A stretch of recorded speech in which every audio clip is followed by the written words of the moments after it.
Pero lo puedes cerrar un poquito. Sí, para hacerle toma. Es cuando. Bien, para comenzar con el tema, es imprescindible hablar de Aristóteles si hablamos de deducción, porque por lo menos para nuestro conocimiento público y para los datos que nos han creado la historia, ahí comienza la historia de la lógica y la historia de lo que podríamos llamar la teoría de la deducción. Y como dice ahí entre sus grandes logros de Aristóteles, está el descubrimiento de que es la forma de los argumentos la que garantiza su validez, la forma, y no la materia a la que ellos se refieren. En los analíticos primeros, Aristóteles establece claramente las formas de las proposiciones que han de entrar en sus argumentos silogísticos y determina la forma de los silogismos correctos, lo mismo que los métodos para utilizar esos silogismos y para transformar unos silogismos en otros. Páginas y páginas de las obras de Aristóteles están dedicadas a este tema. Obviamente no voy a entrar en esos detalles, aunque son muy bonitos, y como digo, ahí está el nacimiento de la lógica antigua y de la lógica moderna, porque hay una gran continuidad entre la lógica antigua y la lógica moderna. Ha habido una evolución muy fuerte, pero uno podría decir que no ha habido rupturas. Y en los elementos de Euclides, más o menos en la misma época, ya se presentan los teoremas de la geometría y de la aritmética como deducidos sistemáticamente de hipótesis y postulados iniciales por medio de cadenas de pasos puramente lógicos. Aquí hago una acotación.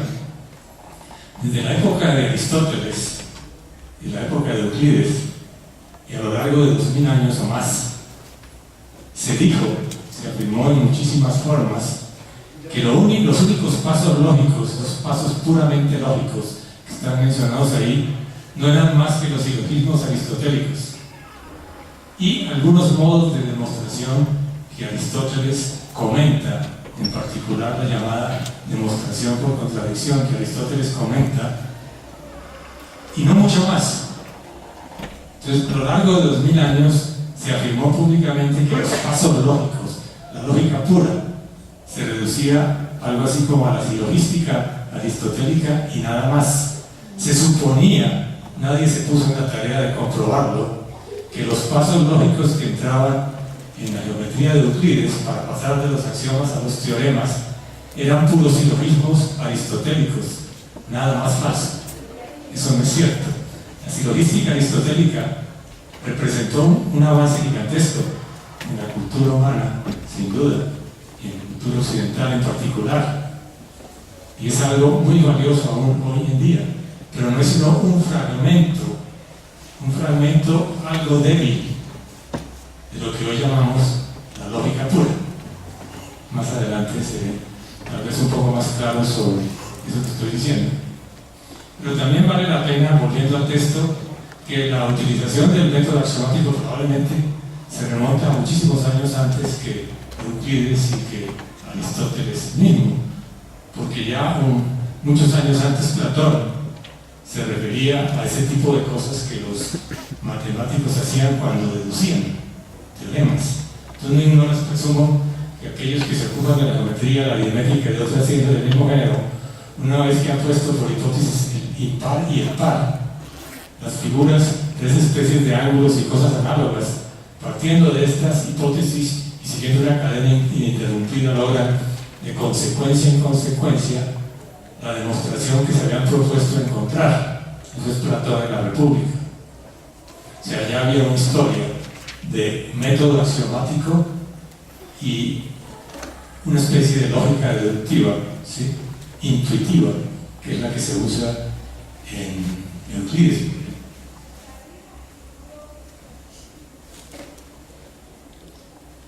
Bien, a lo largo de la Edad Media se utilizó la lógica aristotélica como lógica y se enfatizó la distinción que ya estaba explícita en Aristóteles, implícita tal vez diría yo, entre forma y materia de la proposición. Estoy hablando de proposiciones complejas, y que el criterio de validez de los argumentos no es psicológico ni metafísico, sino formal. Además, los lógicos medievales profundizaron en el análisis de las proposiciones. Aquí hay unos ejemplos interesantes. Ockham ya en el siglo XIV, todos los ejemplos que voy a dar son prácticamente del siglo XIV, pero hay una historia mucho más antigua, solo que esto se consolida alrededor del siglo XIV, ¿sí? Particularmente en las grandes universidades europeas. Y muchos de estos que voy a nombrar fueron profesores de las universidades de París o de otras universidades europeas. Ellos llamaban una proposición hipotética a una que está compuesta de muchas categóricas. Recuerden que las categóricas son las que entran en los silogismos de Aristóteles y que tienen la forma sujeto-predicado, y son las únicas que en el fondo considera Aristóteles. Las categóricas y forman sus silogismos con ellas. Los medievales comenzaron a considerar proposiciones compuestas en todas las formas posibles. Eso es un avance sobre la lógica griega, pero obviamente esto se debe también a los griegos, ¿sí? Posteriores a Aristóteles. Lo que pasa es que estoy dando un salto gigantesco y llegando a la Edad Media, donde se prefigura muy claramente nuestra lógica actual, la lógica moderna, que es continuación de la de Aristóteles en todo caso. Les decía yo, o decía Ockham, una proposición hipotética es una que está compuesta de muchas categóricas, y estas hipotéticas están divididas en 5 tipos. Una observación: cuando uno lee los textos antiguos y encuentra que todo el tiempo hablan de hipotética, el mismo Aristóteles ya inaugura esa manera de expresarse para referirse a las proposiciones compuestas. O sea, esto de hipotético lo aplican los antiguos a cualquier proposición compuesta. No tiene que ser hipótesis de nada. Cualquier proposición compuesta la llaman hipotética. No sé bien las razones. Algún experto en historia de la lógica probablemente podría explicarnos eso, pero no lo soy. Entonces, cuando dicen hipotéticas, simplemente compuestas de otras. Y aquí viene a enumerar Ockham los tipos de compuestas. Y ustedes encontrarán las compuestas que hoy día estudiamos y las conectivas que hoy día estudiamos. Están introducidas por los antiguos, no por Aristóteles. Las conjuntivas, o sea, las que son conjunciones, se conectan por la conjunción P, I, Q y R. O las disyuntivas, las que se conectan por una disyunción. Estas son palabras de Ockham. Los símbolos P, I, Q y R, por supuesto, los puse yo, los que están entre paréntesis. Pero el resto son palabras de Ockham. La conectiva O, una condicional, las conectadas por la conectiva SI. Estaba pensando en implicación reversa. P, si Q, R o S, ¿sí? Que hoy día le escribiríamos al contrario. ¿Sí? Habla también de una conectiva causal. Obviamente está dividiendo la implicación en dos, en una conectiva de sí y una causal. Ahí ya está introduciendo ideas metafísicas. O sea, durante toda la Edad Media, a pesar de que hubo un avance inmenso en la formalización de la lógica, siempre esto estuvo mezclado con ideas metafísicas. La idea de una conectiva de causa, obviamente, es una idea metafísica. Una temporal, esto sí que es interesante. Tanto Aristóteles, de una manera más o menos implícita, pero muy explícitamente los lógicos de la Edad Media consideraron modalidades temporales que hoy día no consideramos en lo que se llama lógica clásica, pero sí se estudia profundamente en lo que se llama lógica no clásica. Por ejemplo, juega un papel interesante en la lógica intuicionista y en otras lógicas no clásicas. Una temporal, dos proposiciones unidas por un adverbio de tiempo, P siempre que Q, P antes que Q, P después de Q, P cuando Q. Para los que han estudiado lógica clásica se darán cuenta que uno nunca considera ese tipo de composiciones. Los antiguos sabían muy bien que esto era tremendamente importante. Un dato curioso es que leyes que se consideran muy modernas, inclusive tienen nombre como la de Morgan. Ya Ockham las conocía muy bien. Siguiendo con estos lógicos medievales, que por supuesto hicieron mucho más que hacer lógica, estos eran sabios de la época, filósofos, algunos de ellos con un conocimiento matemático muy grande, como Pedro Hispano, por ejemplo, pero Alberto de Sajonia, también de la Universidad de París, insiste en la formalidad de la validez de los argumentos. Aquí habla de consecuencia, pero está pensando en una implicación. Entonces está diciendo, en el lenguaje moderno, digamos, está diciendo que una consecuencia es formal. Si toda sentencia semejante a ella, en su forma, es también una consecuencia correcta. Y aquí da unos ejemplos muy ilustrativos. Es el caso de, si B es A, entonces A es B. Esto es cierto, no importa cuál sea el significado de A y el significado de B. Es siguiendo con la observación aristotélica, pero enfatizándola una vez más y haciendo una distinción que es muy moderna. Y es material la consecuencia, o sea, una implicación, una consecuencia, un argumento es material cuando su verdad depende del significado de los componentes. Por ejemplo, un hombre corre, luego corre un animal, dice Alberto de Sajonia, es una consecuencia material y no formal. Pues una consecuencia semejante, que no es verdadera, es un hombre corre, luego corre un leño. Simplemente ha cambiado los términos por otros términos, la forma se mantiene y por supuesto. Bien, Pedro Hispano es el que introduce esa definición que se utiliza hoy día en muchos textos de lógica de lo que es una proposición. O sea, no hay ninguna modernidad, eso no es Frege, aunque Frege la utiliza muchísimo. Está diciendo que solamente las oraciones indicativas son proposiciones, o sea, las que afirman algo son proposiciones. Y dice además, una proposición es una oración de la cual se puede decir que sea verdadera o falsa. Esa es la noción moderna de proposición. Bien, no voy a continuar. Buridan, también de la Universidad de París, en el mismo siglo que Alberto, insiste en la distinción entre los aspectos formales y materiales de una proposición. Aquí profundiza un poco más.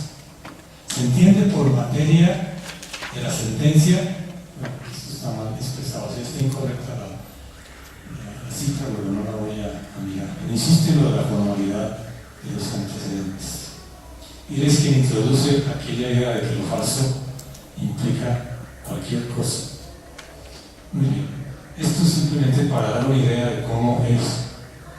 Ahora, voy a dar un salto más.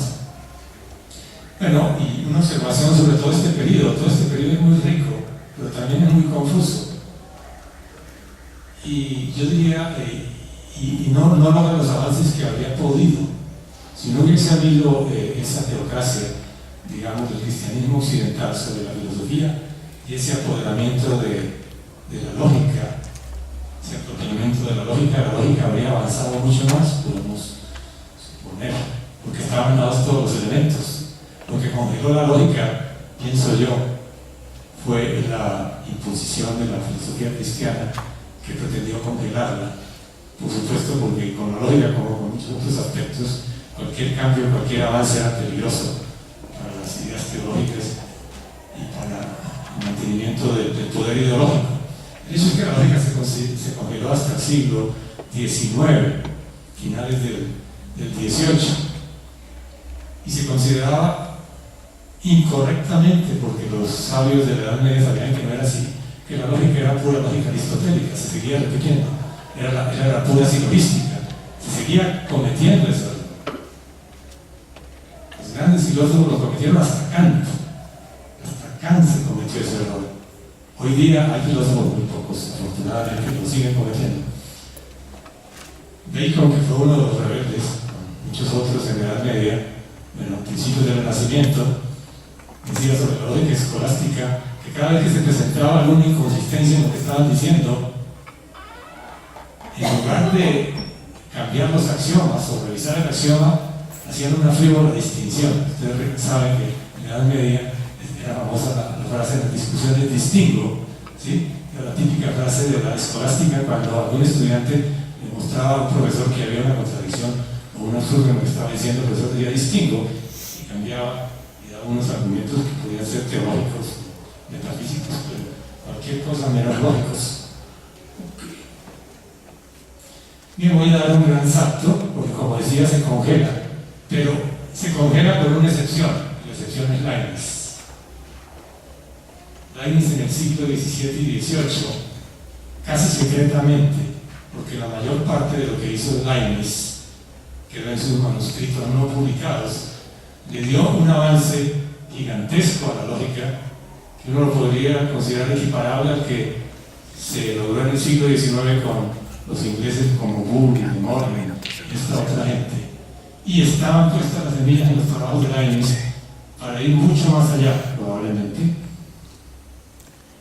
Leibniz se interesó originalmente por descubrir una característica universal, es famoso eso, es decir, un método para simbolizar proposiciones y argumentos de matemáticas y de metafísica, quería él, y calcular con esas expresiones simbólicas para averiguar, calculando y nada más que calculando su verdad o su validez.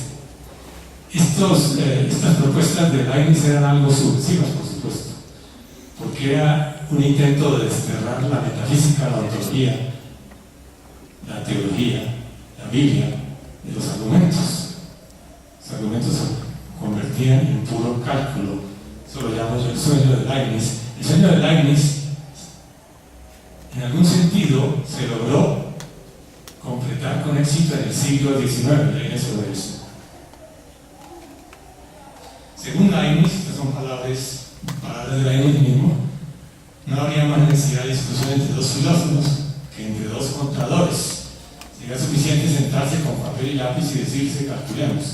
Esa es una frase de Leibniz muy ambiciosa y graciosa, porque la escribió al principio de su carrera en la disertación sobre arte combinatoria, cuando él no había hecho absolutamente nada sobre lógica en ese momento. Había hecho mucho sobre matemáticas ya, pues ya tenía esa idea entre mente y nunca la abandonó. Nunca abandonó esa idea y trabajó con ella, como digo, en los últimos años secretamente hasta el fin de su vida.